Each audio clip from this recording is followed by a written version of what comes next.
Let's go to the beach, eat, let's go get away. Chaussez vos sandales, c'est l'heure de retourner à la plage pour le tour des Yoles avec Jean-Claude Asselin de Beauville. Bonsoir Jean-Claude. Bonsoir Fanny. Alors, je sais que vous avez plein de choses à dire sur cette étape, qui était surprenante d'ailleurs, mais juste avant, on va regarder le résumé. Étape. Oui, ça c'est vrai, très belle étape. On va d'abord regarder le résumé de la course. Il est signé Thomas Tural, Teddy Albert, François Brigitte et Mathias Delem, la fine équipe. Wind it up, move your body. Come on and show me what you got. Show me what you got. Wind it up, wind it up, wind it up, move your body. Wind it up, wind it up, wind it up, yeah. Come on. Wind it up, wind it up, wind it up, move your body. Hey. Come on and show me what you got. Wind it up, wind it up, wind it up, move your body. Wind it up, wind it up, wind it up, yeah.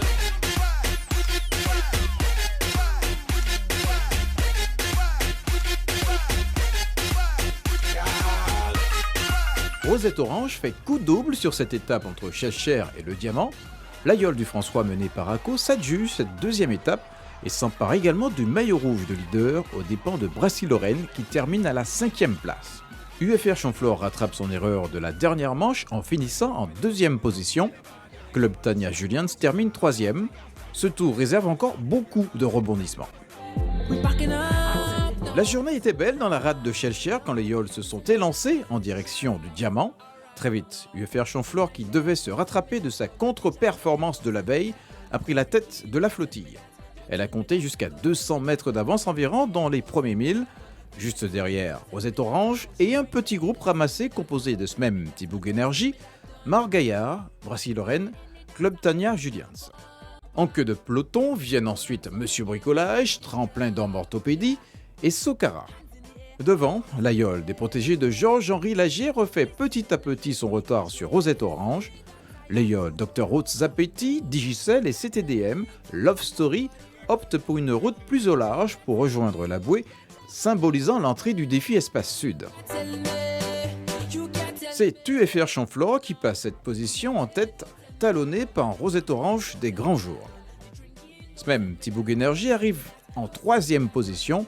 À 2 minutes se présente un petit groupe composé de Brassy-Lorraine, le maillot rouge, Marc Gaillard et Club Tania Julians. La flottille se dirige vers le Cap Salomon en passant d'abord devant les anses qui jalonnent le parcours. Sur cette portion, Rosette Orange et ce même Thiboug Energy refont un peu leur retard sur UFR Chamflore, toujours en tête. À la sortie de l'Anse du Four, l'effet combiné de vent perturbé et de coups en contraire freine brutalement les Yoles de devant qui n'avancent plus. Les godilles sont donc de sortie pour quitter au plus vite ce calmiciré. Les Yoles sont alors au coude à coude. Juste devant le Cap Salomon, c'est le retour de vent franc qui gonfle enfin la voile des Yoles. Quelques minutes plus tard, c'est au tour des Yoles poursuivantes de profiter de ce vent retrouvé. Brassy-Lorraine refait une partie de son retard. Au Cap Salomon, UFR Chamflore mène toujours la course, suivi de près par Brassy-Lorraine, Rosette Orange, Dr Haute Zapetti et SMEM. À partir du Cap Salomon, on assiste à un magnifique ballet nautique. Les Yoles sont obligés de réaliser une multitude de virements de bord pour avancer.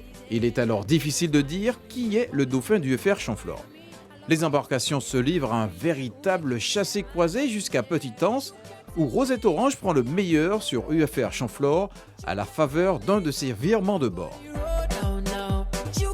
Les croisements continuent jusqu'au rocher du Diamant que les embarcations doivent contourner à tribord avant de descendre sur la plage du Diamant. Au pied de la sentinelle de la ville du Sud, une armada de bateaux profite du temps exceptionnellement clément pour admirer la vue imprenable. Derrière les 2 premières Yoles, Club Tania Julians essaie de raccourcir la distance et de distancer Dr Haute Zapetti et même Thiboug Energy. À la dernière bouée avant l'arrivée au Diamant, Rosette Orange a fait le trou. UFR Chamflore ne reviendra plus. L'Aïeul du François, en quête de victoire, remporte cette étape et prend la tête du général. UFR Chamflore échoue à 39 secondes et Club Tania Julians franchit les bouées rouges à près de 4 minutes. Alors UFR qui revient, Rosette qui l'emporte, c'est un tour à rebondissement. Ah mais ça ne fait que commencer, à mon avis, Pourtant, Fanny. oui. Il y aura encore d'autres rebondissements et je ne suis même presque certain que demain, on peut avoir encore De nouvelles une autre choses. version. Alors, on a eu effectivement un gagnant par jour, finalement. Ah bah, il y a eu le prologue et 2 étapes, 3 vainqueurs différents, même s'il y en a un qui a été déclassé. Cela veut dire qu'il s'agit d'un tour très ouvert et personne ne peut dire qui va l'emporter. Ah bah, écoutons d'ailleurs ce qu'en disent les patrons, puisqu'ils sont les premiers concernés. Ils répondent à Lynn Landau, à Marc-Joseph Luc et Jean-Pierre Zamy.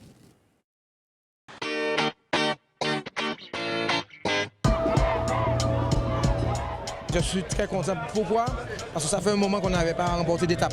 On a gagné l'étape de Sainte-Anne et en plus on prend le maillot rouge. Alors. Et en plus on a vu que les supporters sont là, sont toujours là. Ils se cachent mais ils sont toujours là. Rosette, ils ont été meilleurs que nous.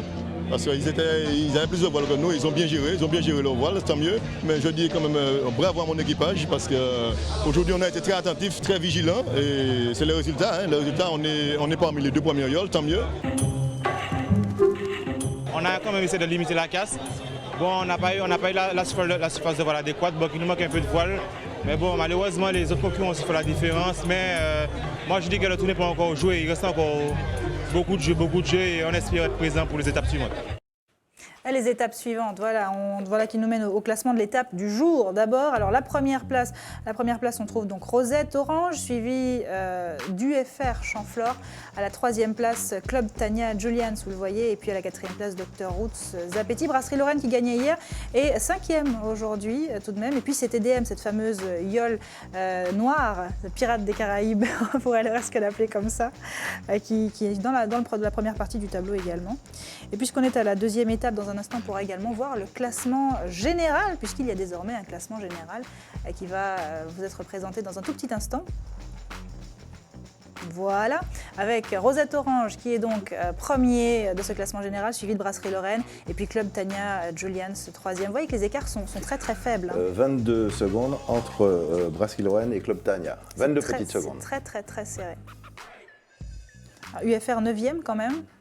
Ça sort pas si mal finalement. Il est remonté à la 9e place avec 18 minutes 31 secondes de retard. Ça va, c'est rattrapable. Ça peut se rattraper. Ça peut se rattraper, voilà. Alors ça tombe bien puisque vous êtes l'expert et que vous nous expliquez tout ça. Place à l'expert.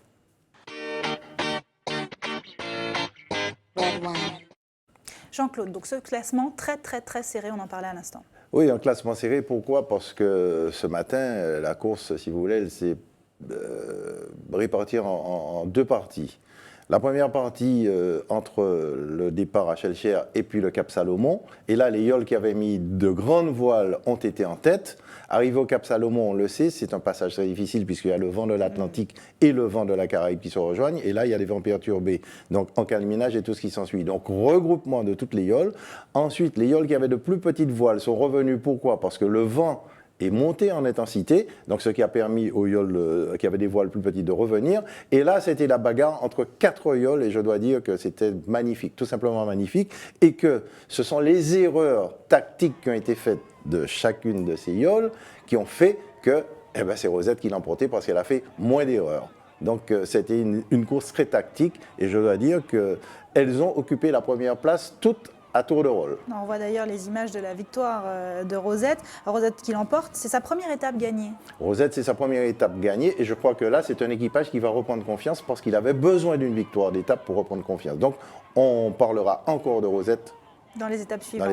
Alors, beau retour aujourd'hui pour UFR, 2e de l'étape du jour, alors que les 2 précédentes, il coulait finalement. Oui, il a fait une belle course, Rosette, avec une toute petite erreur.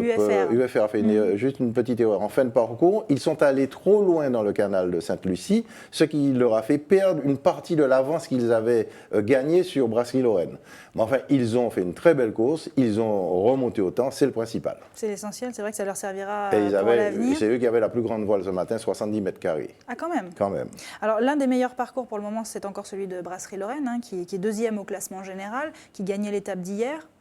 Oui, je crois qu'ils ont maintenu, ils ont commis peut-être aussi 1 ou 2 petites erreurs par moment, parce qu'ils ont pu revenir aussi, mais ça fait partie de la régate. Mais en tout cas, ils ont fait une belle course, ils avaient une voile moyenne, ils ont fait une très belle course, ils ont été piégés au départ, c'est un petit peu normal parce qu'ils avaient une voile plus petite que les autres, mais ils ont fait une belle course. C'est un équipage qu'il faudra surveiller, car demain, il connaît la région, il s'entraîne régulièrement sur cette région, entre le Diamant et la commune de Sainte-Anne. Oui, le Marin, c'est leur secteur. Alors, le Tour des Yoles, c'est une course, mais c'est aussi une ambiance dans laquelle se se plongent chaque jour. Lynn Landau, Marc-Joseph Luc et Jean-Pierre Zamy. Aujourd'hui, ils sont allés à la chasse aux touristes pour savoir si notre Tour des Yoles est si international qu'on le dit. C'est le reportage décalé du Tour, regardez.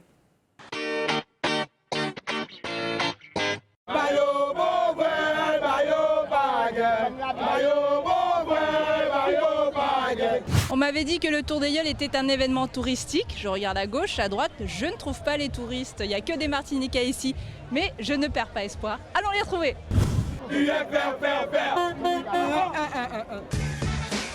Pas de traces de touristes à Schellcher, peut-être qu'ils se cachent à la pointe du bout. Ah, les voilà. Do you know Tour des Yoles? Tour des Yoles? No. Yeah, it's a boat race. Oh, no, never heard of it. It's very, very famous. It's like a boat race, like very traditional boats. It goes around the whole island. Around this island? No. When is it? Have you heard about the boat race? Oh, I just came here last night and I didn't hear the boat race. It's so famous. How come you don't know it? I was reading newspapers. Hello, are you an American tourist? No, French.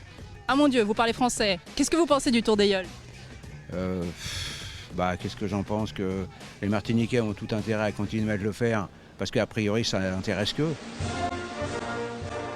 Heureusement, nous avions, paraît-il, un invité de marque, le président des États-Unis d'Amérique, venu exprès pour assister à la course. Bonjour Monsieur le maire, est-ce que vous avez vu Barack Obama aujourd'hui? Oui, ce matin, un instant, il vient de quitter la mairie, en effet. On vient de boire un truc ensemble, un punch. Il a commencé à nous baragouiner des trucs en anglais, on n'a pas tout compris. Nous avons très largement échangé sur la situation de la Martinique et sur la belle manifestation que constitue le Tour des Yoles. Il dit nous, yes weekend, mais nous on a compris. Yes, on a de la canne. Après ce tour dans le bourg, on nous a signalé qu'il s'était embarqué sur la Yole de l'UFR Chamflore. Obama était sous la Yole, il vient de prendre l'hélicoptère et puis il est reparti. Il a fait un petit moment avec nous sur le bateau et puis il est reparti. Trop tard, il est parti, mais ne soyez pas triste, il a quand même pensé à nous laisser un message d'adieu. J'ai été ravi de l'accueil chaleureux des Martiniquais et dommage pour UFR, j'ai failli me noyer avec eux. Vous l'aurez compris, il y a quelques efforts à faire avant que le Tour des Yoles ne devienne un grand événement international. Demain, Rebelote, nos Yoles reprendront la mer. À quoi peut-il s'attendre, Jean-Claude, pour l'étape de demain?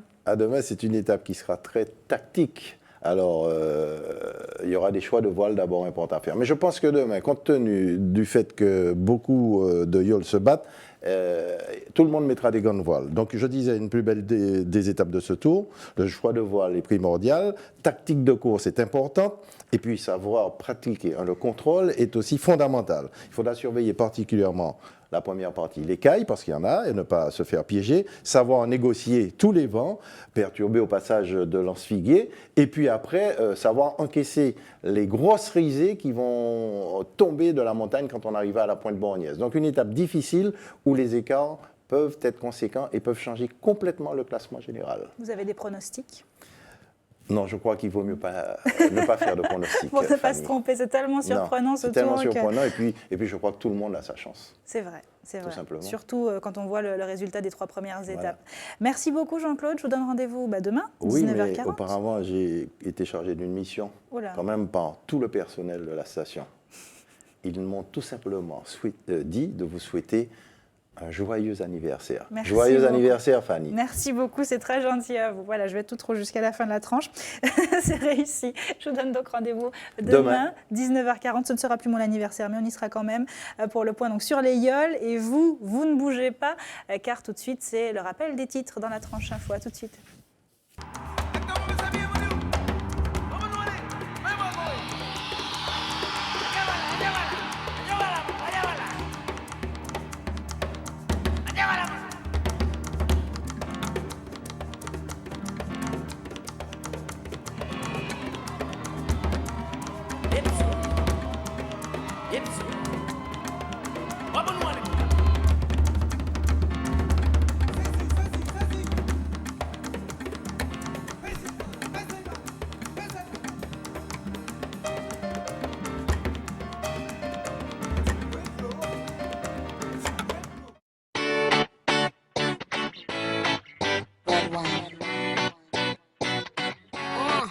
Let's go to the beach, eat, let's go get a wave.